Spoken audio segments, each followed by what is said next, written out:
Alors, de quoi on parle aujourd'hui? Ah oui, c'est ça, ok.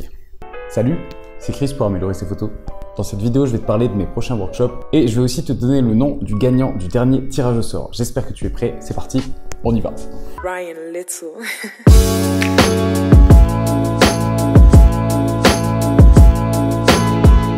Alors juste avant de commencer, je voudrais parcourir le hashtag VisionSP sur Instagram. Alors si tu le sais pas, tu peux utiliser le hashtag VisionSP sur Instagram pour partager tes photos avec la communauté. C'est un hashtag sur lequel je vais plusieurs fois par semaine mettre des petits cœurs, mettre des petits commentaires. On est là tranquillement, juste entre nous, et de temps en temps, je vais checker le hashtag avec mon téléphone et je présente quelqu'un en vidéo. C'est ce que je vais faire là tout de suite. Donc voilà, j'ai décidé de mettre en avant Alice Caron. N'hésite pas à jouer le jeu. Déjà à aller voir son compte et à jouer le jeu, donc à aller la suivre, parce que si jamais un jour toi aussi tu passes dans une vidéo, eh bien tu seras bien content de gagner plein de petits abonnés. Bref, va voir son compte, tu verras, c'est vraiment super intéressant. Il n'y a pas que cette photo qui est bien d'ailleurs. Je te donnerai le nom du gagnant du tirage au sort à la fin de la vidéo. Mais juste avant, je voudrais te présenter un festival photo qui s'appelle Photographie mon amour. C'est un festival photo qui va se passer à Metz. Il y aura des expos dans Metz pendant un mois, je crois, mais le cœur de l'événement, c'est le week-end du 4 et 5 mai. Moi, je serai présent le 4 mai et le 5 mai, donc si jamais tu veux venir me voir, qu'on discute, qu'on aille boire un coup ensemble, ce sera toujours avec plaisir. Il y aura plein de workshops, de toute façon je vais tout mettre en lien juste en dessous dans la description. Il y a plein de workshops tout le week-end, il y a aussi plein de conférences. Moi je peux te parler en détail de ce que je vais faire. Donc le samedi matin de 9h à 13h, ce sera un workshop sur le portrait de modèle en studio. Alors je sais que c'est la première fois que j'en parle sur la chaîne YouTube, mais comme c'est pas moi l'organisateur, et bien le workshop, il y a 8 places je crois, il y en a déjà 4 qui sont parties, donc il en reste à l'heure actuelle plus que 4. Donc si jamais ça t'intéresse, saute sur l'occasion parce que ça va partir super vite. Dans ce workshop, je vais te montrer tout le matériel de studio, la différence entre les modeleurs. On va faire plein de setups, des setups monosource, donc très simples, mais aussi des setups plus complexes à 2 flashs, 3 flashs. On va aussi utiliser des gélatines de couleur pour obtenir des rendus encore plus créatifs. Et je sais déjà qui sera la modèle, tu verras, elle est super cool.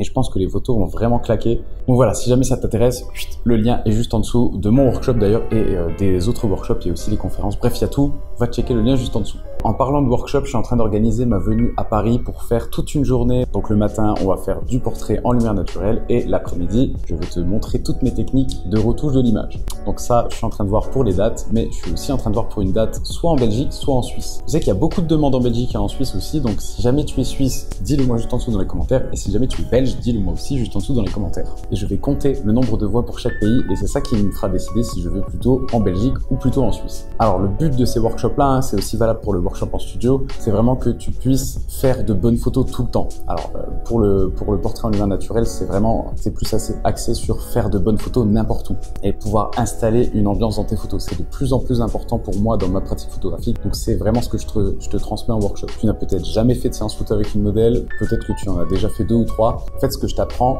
c'est vraiment pour te déstresser, pour que tu n'aies plus le stress de te dire je vais rencontrer quelqu'un que je connais pas, peut-être que j'aurai pas d'inspiration, je saurai pas quoi faire, peut-être que j'aurai pas de photos à livrer, peut-être qu'il y aura pas de bonnes photos, etc. Donc si vraiment c'est des choses qui t'inquiètent, ce que je t'explique dans ces workshops en fait, c'est comment faire des photos qui marchent à coup sûr et de plus en plus aussi comment mettre une ambiance finalement dans tes photos pour pas seulement faire une photo qui est techniquement bonne, propre et bien exposée, mais vraiment mettre une âme dans tes photos et au final trouver ton style, trouver ta patte. Tu n'auras plus besoin de mettre une signature sur tes photos, on reconnaîtra à terme, on reconnaîtra ton style et à mon avis c'est moi en tout cas quand j'ai commencé la photographie, je pense que c'était mon but ultime, c'était d'atteindre ce niveau-là. C'est vraiment ce que je t'apprends à faire dans les workshops. C'est pas juste tiens mets F4 pour avoir le visage bien net ou ce genre de choses. Non, ça on passe assez rapidement dessus, on va vraiment beaucoup plus loin que ça. Bref, juste avant de t'annoncer le grand gagnant du tirage au sort, je voudrais revenir sur 2 petites choses sur ma précédente vidéo. Alors si tu l'as vu peut-être, ma précédente vidéo c'est une vidéo où je compare les capteurs full frame et les capteurs APS-C comme celui-là. Je voudrais revenir sur 2 choses. La première c'est que, alors c'est une vidéo qui demande quand même beaucoup de travail, il y a beaucoup d'informations à l'intérieur, c'est très dense et je voulais essayer d'en faire un format assez clair et concis en moins de 10 minutes. Alors j'ai pas réussi en moins de 10 minutes, je crois que la vidéo elle fait à peu près 12 minutes, mais je pense que j'ai dit l'essentiel. La seule chose que j'aurais pu tourner de manière un petit peu différente, c'est en ce qui concerne la profondeur de champ. Donc j'aurais dû expliquer que la taille du capteur finalement, elle n'influence pas directement la profondeur de champ. En fait, ce que j'aurais dû expliquer de manière plus claire, c'est que pour le même angle de champ, donc voilà, tu choisis un angle de champ, par exemple l'angle de champ d'un 35 mm sur un full frame. Si tu veux le même angle de champ là-dessus, il faudra que tu mettes un 23 mm. Donc en fait, tu mets une focale plus courte. Et c'est parce que tu mets une focale plus courte que la profondeur de champ change. Mais si tu mets un 35 mm là-dessus et un 35 mm là-dessus, alors tu n'auras pas le même angle de champ. Par contre, tu auras le même résultat sur la profondeur de champ. Bref, j'espère que c'est plus clair maintenant. Et la deuxième chose sur laquelle je voulais revenir, c'était les zoomings. Voilà, c'est le premier et dernier que tu verras dans cette vidéo. C'est étrange parce que ça fait quand même 6 mois, je crois, que je mets des zoomings dans mes vidéos et j'ai jamais eu de réaction, ni positive d'ailleurs, ni négative. Et dans cette vidéo-là, vous êtes vraiment déchaînés pour me dire que les zoomings vous ont gonflé. Donc je vous ai écouté, évidemment. Donc à partir de maintenant, je vais ralentir, voire supprimer totalement les zoomings.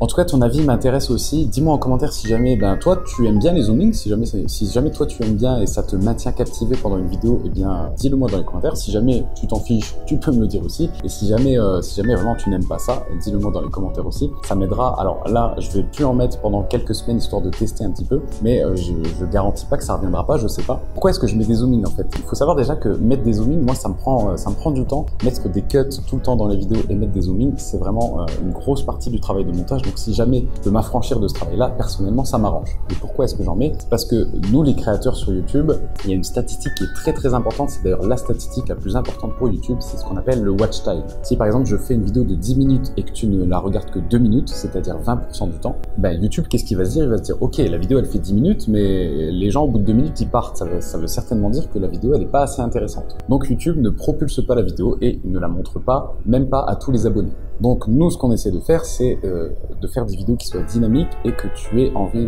de les regarder jusqu'au bout. Et c'est bien pour cette raison-là que je mets des zoomings. C'est pas parce que je trouve ça cool. Moi, ça m'embête de passer 25 minutes juste pour caler les zoomings dans la vidéo, tu vois. Donc si tu peux m'enlever ce travail-là, c'est clair que c'est mieux. Et si en plus, toi, les zoomings, tu n'aimes pas ça, eh bien, on sera tous gagnants dans l'histoire. Bref, je ferme cette parenthèse et maintenant je t'annonce le grand gagnant. Donc c'était un sondage que j'ai fait dans une précédente vidéo. D'ailleurs, merci beaucoup. Si jamais tu as répondu au sondage, merci beaucoup à toi parce que j'ai reçu vraiment beaucoup de réponses et ça m'aide énormément à développer la chaîne YouTube. Donc encore une fois, merci beaucoup. Sur toutes ces personnes, le gagnant, alors je vais tirer au sort, il est là. Voilà, alors le gagnant c'est Jabernus. Donc je vais te contacter juste là dans quelques minutes, je vais te contacter par mail pour te dire que tu as gagné 1 heure de formation avec moi et tu pourras l'utiliser quand tu veux. On va se mettre d'accord sur une date qui t'arrange et tu pourras, je sais pas, je pourrais critiquer tes photos, je pourrais te donner des idées de développement dans ton business si jamais tu es photographe professionnel ou si tu comptes le devenir. Bref, tu utilises cette heure-là absolument comme tu veux. Voilà, c'est tout pour cette petite vidéo. Du coup, comme c'était pas une vidéo avec beaucoup de contenu, eh bien, d'ici quelques jours, je vais pas attendre une semaine, dimanche normalement, je sortirai une vidéo interview avec une modèle. Tu verras, je sais elle dit plein de choses qui sont très intéressantes, qui pourront bien t'aider si jamais tu fais du portrait, si jamais tu as envie de te lancer ou si d'ailleurs tu t'es déjà lancé, que tu veux encore un petit peu améliorer ta communication avec les modèles. Voilà, le meilleur moyen de soutenir la chaîne, comme d'habitude, c'est de laisser un petit pouce bleu dans ce sens. Et je te rappelle que j'ai un livre gratuit. Cliquez sur le petit bouton carré qui t'apprend, je le dis jamais dans les vidéos, mais il t'apprend les bases de la photographie, c'est-à-dire toutes les bases autour de l'exposition. Et il t'apprend aussi à faire des photos avec un fond flou, des photos bien nettes et à supprimer le bruit numérique quand tu fais des photos quand il fait très sombre. Voilà, je te laisse tranquille maintenant, on se revoit dimanche. C'était Chris et moi je te dis, allez peace.